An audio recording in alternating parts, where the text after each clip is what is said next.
हे what's up everybody. Jurassic World Rebirth movie release हो चुकी है, तो आज हम इसी मूवी की स्टोरी के ऊपर बात करने वाले हैं। और इस मूवी की स्टोरी को समझने के लिए पहले के जुरासिक मूवीज की स्टोरीज पता होना जरूरी नहीं है। तो इस मूवी की शुरुआत में हम लोग एक आइलैंड में रिसर्च सेंटर को देखते हैं। यहाँ पर डायनासोर्स के ऊपर अलग अलग एक्सपेरिमेंट्स करे जाते थे। एक दिन इस जगह पर कुछ टेक्निकल प्रॉब्लम्स आने की वजह से डायनासोर्स छूट जाते हैं और वहाँ पर उसकी वजह से एक्सपेरिमेंट्स करना बंद कर दिया जाता है। फिर उस हादसे को कुछ टाइम बीत जाता है और हम लोग न्यूयॉर्क में एक जोरा बेनेट नाम की लड़की को देखते हैं। उसके साथ मार्टिन क्रेप्स नाम का लड़का भी होता है। मार्टिन एक दवा बनाने वाली कंपनी में काम करता है और उसकी कंपनी दिल के मरीजों के लिए दवा बनाना चाहती थी, बट उस दवा को बनाने के लिए डायनासोर्स का डीएनए की जरूरत थी। और इस काम के लिए मार्टिन जोरा को लेने आया था, क्योंकि जोरा इससे पहले स्पेशल फोर्स में काम कर चुकी है और क्योंकि इस काम में बहुत रिस्क है और जिस आइलैंड में वो डायनासोर्स पाए जाते हैं उसके आसपास भी जाने से सरकार ने सख्त मना कर रखा है। तो जोरा इस काम के लिए मना कर देती है और उसके बाद मार्टिन जोरा को इस काम के लिए बहुत ज्यादा पैसे ऑफर करता है, तो जोरा मना नहीं कर पाती है। और इस काम को करने के लिए बस ये लोग काफी नहीं थे, तो ये लोग कुछ और लोगों को भी इसमें शामिल करते हैं। इसमें सबसे पहले एक डॉक्टर हेनरी लूमिस होता है। इसे उस दवा को बनाने के लिए कौन से डायनासोर्स का डीएनए लाना है उसकी जानकारी है। अगला होता है डनकेन किनकेड। ये जोरा का फ्रेंड होता है और इसने और जोरा ने स्पेशल फोर्स में 10 सालों तक साथ में काम किया था और डनकेन के पास बोट भी है, तो इन लोगों को उस आइलैंड तक पहुंचने के लिए डनकेन चाहिए होगा। और इन लोगों के ही एक और दोस्त को भी ये लोग ले जाते हैं और बोट को संभालने के लिए डनकेन उसके साथ और भी 2 लोगों को ले जाता है। ये काम बहुत रिस्की और गैर कानूनी है, पर इन लोगों को पैसे की जरूरत है, सिवाय डॉक्टर हेनरी को छोड़कर। इसे कोई पैसों का लालच नहीं है, ये बस डायनासोर्स को करीब से देखना चाहता है। तो इस काम में इन लोगों को 3 तरह के डायनासोर्स का डीएनए इकट्ठा करना था, जिसमें पानी, जमीन और आसमान के सबसे बड़े और खतरनाक डायनासोर्स पड़ते हैं। तो इस काम को पूरा करने के लिए ये लोग प्लान बनाते हैं और यहीं पर समुद्र पे हमें एक फैमिली को दिखाया जाता है। यहाँ पर टोटल 4 लोग होते हैं, रुबिन डेलगाडो और उसकी 2 बेटियां और उसकी बड़ी बेटी का बॉयफ्रेंड एक्जेवियर। ये लोग कहीं तो जाने के लिए समुद्र को पार कर रहे होते हैं, तो इन लोगों की बोट से एक डायनासोर टकरा जाता है और बोट पलट जाती है और वो डायनासोर इन लोगों को कुछ भी नहीं करता है। तो जोरा और उसकी टीम इसके आसपास में होते हैं, तो ये लोग उन लोगों को रेस्क्यू कर लेते हैं। और डॉक्टर हेनरी, जो कि डायनासोर्स की जानकारी रखता है, वो बोलता है वो इन लोगों पे हमला नहीं कर रहा था।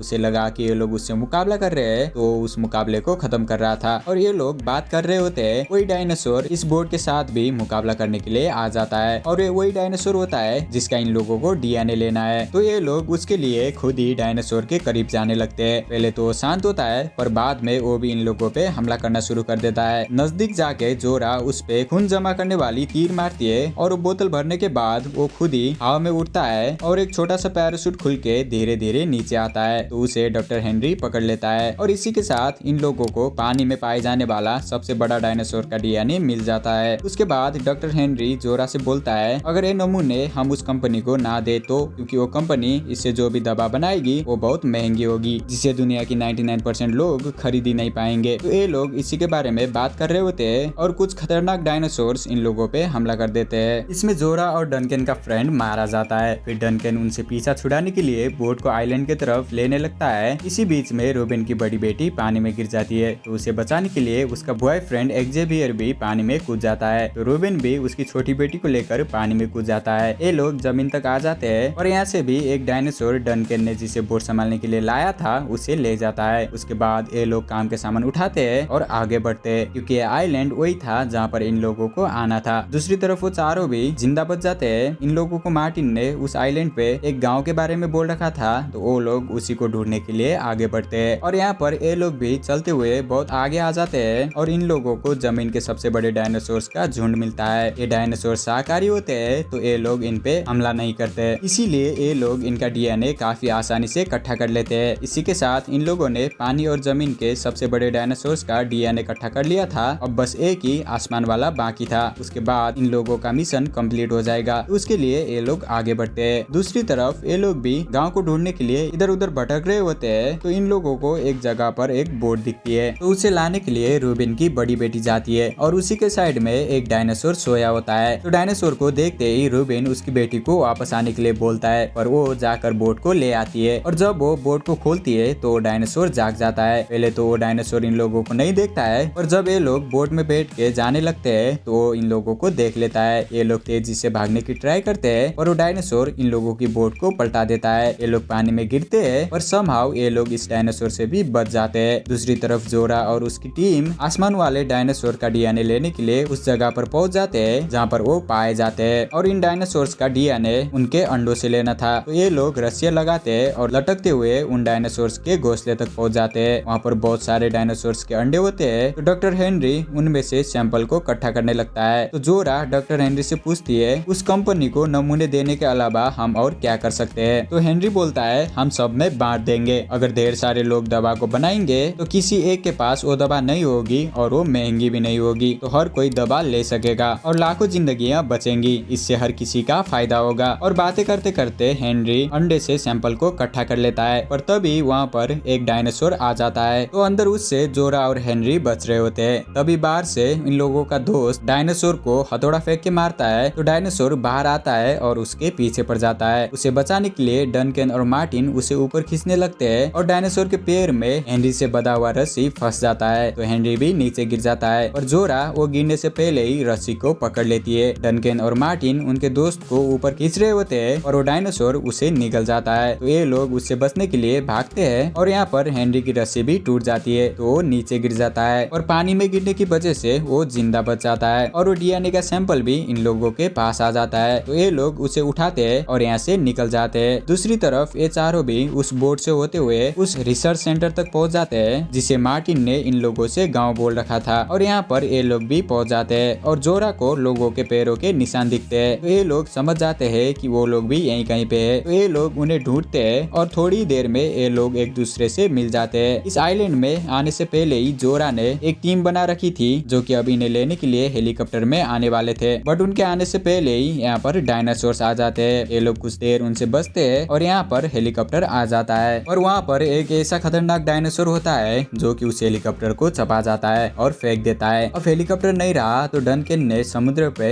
एक बोट देखा था तो ये लोग उसकी तरफ जाने लगते हैं। ये लोग बोट तक तो पहुंच जाते हैं पर वो डायनासोर मार्टिन को खा जाता है। तो जोरा उस डीएनए की बैग को उठाती है और ये लोग बोट की तरफ जाते हैं और वो डायनासोर अभी भी वहीं पे था। तो डनकेन उन लोगों को बचाने के लिए खुद की जान दांव पे लगाता है और उस डायनासोर को उसके पीछे लगाता है और उन लोगों को वहाँ से जाने के लिए बोलता है। फिर डायनासोर को वो उन लोगों से दूर ले जाता है। तो उतने में वो लोग बोट में बैठ के जाने लगते हैं और इन्हें जाते देखते डायनासोर भी वापस चला जाता है। फिर थोड़ी देर बाद वो लोग देखते हैं कि डनकेन जिंदा बच गया है तो उसे बोट में लेते हैं और घर के लिए आगे बढ़ते हैं। बोट में ये लोग जा रहे होते हैं। डॉक्टर हेनरी और जोरा डिसाइड करते हैं कि ये लोग इन डीएनए सैंपल्स को सभी में बांटेंगे ताकि इससे ज्यादा लोगों का फायदा हो सके और इसी के साथ ये मूवी यहीं पे एंड हो जाती है। ऑलराइट सो या ये थी जुरासिक वर्ल्ड रीबर्थ मूवी की स्टोरी। मेरा काम खत्म हुआ। अब तुम्हारा कुछ बचा है तो देख लो जैसे कि लाइक कमेंट सब्सक्राइब। बाकी मिलते हैं किसी अगली मूवी के साथ। तब तक के लिए बाय।